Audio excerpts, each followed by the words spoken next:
ನಮಸ್ಕಾರ ಸ್ನೇಹಿತರೆ, ಬ್ರಾಯ್ಲರ್ ಕೋಳಿ ಸಾಕಾಣಿಕೆ ಮಾಹಿತಿಯ ವಿಡಿಯೋಗೆ ತಮಗೆಲ್ಲರಿಗೂ ಆತ್ಮೀಯ ಸ್ವಾಗತ.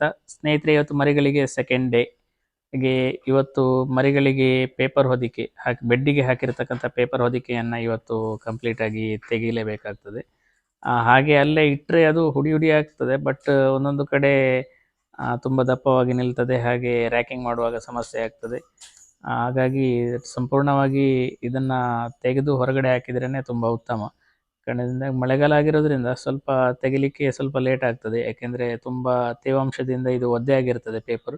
ಕಾರಣದಿಂದಾಗಿ ತೆಗೆಯುವಾಗ ಸ್ವಲ್ಪ ಕಷ್ಟ. ಇನ್ನು ಬೇಸಿಗೆಯಲ್ಲೆಲ್ಲ ಆದರೆ ಬೇಗ ಇದನ್ನು ತೆಗಿಲಿಕ್ಕೆ ಆಗ್ತದೆ, ಸುಲಭವಾಗಿ ಇದನ್ನು ತೆಗಿಬಹುದು. ಹಾಗೆ ಈ ರೀತಿ ತೆಗೆದಾಗ ತುಂಬ ಮರಿಗಳು ಕೂಡ ಹೆಲ್ದಿಯಾಗಿ ಓಡಾಡ್ಕೊಂಡಿರ್ತದೆ. ಹಾಗೆ ಇನ್ನೊಂದು ವಿಷಯ ಅಂತ ಹೇಳಿದರೆ, ನಾವು ಎಷ್ಟೇ ಮಳೆಗಾಲ ಆದರೂ ಕೂಡ ನಾವು ಅವುಗಳಿಗೆ ಸ್ವಲ್ಪ ಸೈಡಿಗೆ ಹಾಕಿರ್ತಕ್ಕಂಥ ಕರ್ಟೆನನ್ನು ಸ್ವಲ್ಪ ಓಪನ್ ಮಾಡಿ ಕೊಡಬೇಕಾಗ್ತದೆ. ಪ್ಯೂರ್ ಆಕ್ಸಿಜನನ್ನು ಅವುಗಳಿಗೆ ಸಿಕ್ಕಿದರೆ ಕೋಳಿಗಳು ಹೆಲ್ದಿಯಾಗಿ ಬೆಳವಣಿಗೆ ಹೊಂದುತ್ತದೆ. ಆ ಕಾರಣದಿಂದ ಸೈಡ್ ಕರ್ಟೆನನ್ನು ಎಷ್ಟೇ ಮಳೆ ಬಂದರೂ ಸ್ವಲ್ಪ ಓಪನ್ ಮಾಡಿ ಕೊಡಲೇಬೇಕಾಗ್ತದೆ. ಇಲ್ಲಿ ನಾನು ಸಿಂಗಲ್ ಲೇಯರ್ ನ್ಯೂಸ್ ಪೇಪರ್ ಮಾತ್ರ ಹಾಕಿರುವ. ಮರಿ ಬಂದಾಗ ಏನು ಪೇಪರ್ ಹಾಕಿರ್ತೀವಿ ಅದುವೇ. ಮತ್ತು ಕೆಲವೊಂದು ಫಾರ್ಮರ್ಸ್ ಏನು ಮಾಡ್ತಾರೆ ಅಂತ ಹೇಳಿದರೆ, ಪೇಪರ್ ಒದ್ದೆ ಆದಾಗ ಅದ್ರ ಮೇಲೆ ಡಬಲ್ ಲೇಯರ್ ಎಲ್ಲ ಹಾಕ್ತಾ ಇರ್ತಾರೆ. ಆವಾಗ ನಾವೊಂದು 2 ದಿನ ಬಿಟ್ಟು 3ನೇ ದಿನಕ್ಕೆ ತೆಗಿಬೋದು ಪೇಪರನ್ನು. ಬಟ್ ನಾನಿಲ್ಲಿ ಸಿಂಗಲ್ ಲೇಯರನ್ನೇ ಹಾಕಿರೋದ್ರಿಂದ, ಮತ್ತು ಅದರ ಮೇಲ್ಗಡೆ ನಾನು ಎಕ್ಸ್ಟ್ರಾ ಲೇಯರ್ ಪೇಪರನ್ನು ಏನು ಹಾಕಲಿಕ್ಕೆ ಹೋಗೋದಿಲ್ಲ. ಸೆಕೆಂಡ್ ಡೇಗೆ ನಾನು ಯಾವಾಗಲೂ ಎಲ್ಲ ಬ್ಯಾಚಲ್ಲಿಯೂ ಕೂಡ ಪೇಪರನ್ನು ತೆಗೆಯುವಂಥದ್ದು ಸೆಕೆಂಡ್ ಡೇಗೆ ತೆಗೆದೇ ಬಿಡ್ತೀನಿ. ಯಾಕೆಂತ ಹೇಳಿದರೆ, ಅಲ್ಲಿ ನಾನು ಪೇಪರಲ್ಲಿ ಫೀಡಿಂಗ್ ಮಾಡಲಿಕ್ಕೆ ಹೋಗೋದಿಲ್ಲ. ಪೇಪರ್ ಫೀಡಿಂಗ್ ಆಗಲಿ ಅಥವಾ ಟೈರ್ ಫೀಡಿಂಗ್ ಆಗಲಿ ಯಾವುದನ್ನು ಕೂಡ ಮಾಡಲಿಕ್ಕೆ ಹೋಗೋದಿಲ್ಲ. ಡೈರೆಕ್ಟ್ ನಾನು ಬೇಬಿ ಫೀಡರನ್ನೇ ಅವುಗಳಿಗೆ ಇಟ್ಟು ಫೀಡಿಂಗ್ ಮಾಡಿಸೋದರಿಂದ ಪೇಪರ್ ಫೀಡಿಂಗ್ ಅವಶ್ಯಕತೆ ಇಲ್ಲ ಇಲ್ಲಿ. ಅದರಿಂದ ಏನು ಕೂಡ ಮರಿಗಳ ಗ್ರೋತಿಗೆ ಯಾವುದೇ ಕೂಡ ಸಮಸ್ಯೆ ಇಲ್ಲ ಅಂತಲೇ ನಾನು ಹೇಳ್ತೀನಿ. ಪೇಪರ್ ಫೀಡಿಂಗ್ ಅವಶ್ಯಕತೆ ಇಲ್ಲ. ಈ ರೀತಿ ಬೇಬಿ ಫೀಡರನ್ನೇ ಇಟ್ಟು ಫೀಡಿಂಗ್ ಮಾಡ್ಬೋದು. ಇದರಿಂದ ಒಳ್ಳೆ ಗ್ರೋತ್ ಕೂಡ ಸಿಗ್ತದೆ. ನಾನು ತುಂಬ ವರ್ಷದಿಂದ ಇದನ್ನೇ ಫಾಲೋ ಮಾಡ್ಕೊಂಡು ಬಂದಿರುವಂಥದ್ದು. ಪೇಪರ್ ಫೀಡಿಂಗ್ ಮಾಡಬೇಕಾದಂಥ ಅವಶ್ಯಕತೆ ಇಲ್ಲ ಅಂತ ಹೇಳ್ಬೋದು. ಹಾಗೆ ಸ್ನೇಹಿತರೆ, ಇಲ್ಲಿ ನಾನು ಮರಿಗಳಿಗೆ ಹಾಗೆ ಜಾಗವನ್ನು ಎಕ್ಸ್ಟೆಂಡ್ ಮಾಡ್ತಾ ಇಲ್ಲ. ಯಾಕಂದರೆ ಮಳೆಗಾಲ ಆಗಿರೋದ್ರಿಂದ ರೂಮ್ ಟೆಂಪ್ರೇಚರನ್ನು ಮೇಂಟೈನ್ ಮಾಡಲಿಕ್ಕೆ ತುಂಬ ಕಷ್ಟ ಸಾಧ್ಯ. ಆ ಕಾರಣದಿಂದ ಇದನ್ನು ನಾನು ಜಾಗ ಎಕ್ಸ್ಟೆಂಡ್ ಮಾಡೋದಿಲ್ಲ.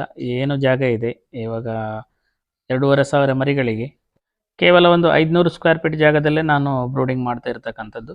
ಹಾಗೆ ಮೆಡಿಷನ್ ಸ್ನೇಹಿತರೆ, ಈಗ ಫಸ್ಟ್ ಡೇಯಲ್ಲಿ ಏನು ಮೆಡಿಷನ್ ಇದೆ ಇಲ್ಲಿ, ನಾನು ಶಾರ್ಕೋಪೆರಲ್ ಹಾಗೆ ವಿಟಮಿನ್ ಟಾನಿಕ್ ಇದು, ಹಾಗೆ ಒಂದು ಲಿವರ್ ಟಾನಿಕ್, ಇವೆರಡನ್ನೇ ಮಾತ್ರ ನಾನು ಕೊಡ್ತಾ ಇರ್ತಕ್ಕಂಥದ್ದು. ಅದು first day, second day, third day. ಇವತ್ತು ಸೆಕೆಂಡ್ ಡೇಗೂ ಅದೇ ಕೂಡ ಕಂಟಿನ್ಯೂ. ಇಲ್ಲಿ ಆ್ಯಂಟಿಬಯೋಟಿಕ್ ಯಾವುದನ್ನು ಕೂಡ ಕೊಡ್ತಾ ಇಲ್ಲ. ಸೆಕೆಂಡ್ ಡೇ ಆಗಿರ್ಬೋದು ಅಥವಾ ಇವತ್ತು ನಿನ್ನೆ ಫಸ್ಟ್ ಡೇ, ಆವಾಗಲೂ ಕೂಡ ಆ್ಯಂಟಿಬಯೋಟಿಕನ್ನು ನೀಡಿಲ್ಲ. ಇವೆರಡು ಮೆಡಿಸಿನನ್ನು ನಾನು ಒಟ್ಟಿಗೆ ಸೇರಿಸಿ ಕೊಡುವಂಥದ್ದು.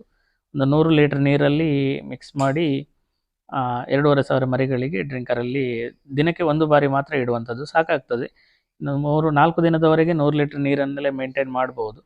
ಹಾಗೆ ಮತ್ತು ಏನಂತ ಹೇಳಿದರೆ, ಈಗ 100 ಲೀಟ್ರ್ ನೀರು ಪೂರ್ತಿಯಾಗಿ ಖಾಲಿ ಆಗೋದಿಲ್ಲ. ನಿನ್ನೆ ಕೂಡ ಫಸ್ಟ್ ಡೇಯಲ್ಲಿ ಮೆಡಿಷನ್ ಹಾಕಿದ ನೀರು ಸಂಪೂರ್ಣವಾಗಿ ಖಾಲಿ ಆಗೋದಿಲ್ಲ.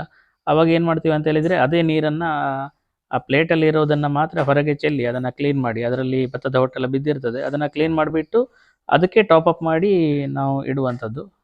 ಸೆಕೆಂಡ್ ಡೇಗೆ ಒಂದು ಮ್ಯಾಕ್ಸಿಮಮ್ ಒಂದು 60 to 70 ಲೀಟರ್ಸ್ ನೀರು ಮಾತ್ರ ಬೇಕಾಗುವಂಥದ್ದು. 100 ಲೀಟ್ರ್ ಫಸ್ಟ್ ದಿನ ಇಟ್ಟರೆ ಟಾಪಪ್ ಮಾಡಲಿಕ್ಕೆ ತುಂಬ ಸಿಗ್ತದೆ. ಇನ್ನು 4 ದಿನದ ನಂತರ 100 ಲೀಟ್ರ್ ನೀರು ಖಾಲಿ ಆಗ್ತಾ ಹೋಗ್ತದೆ.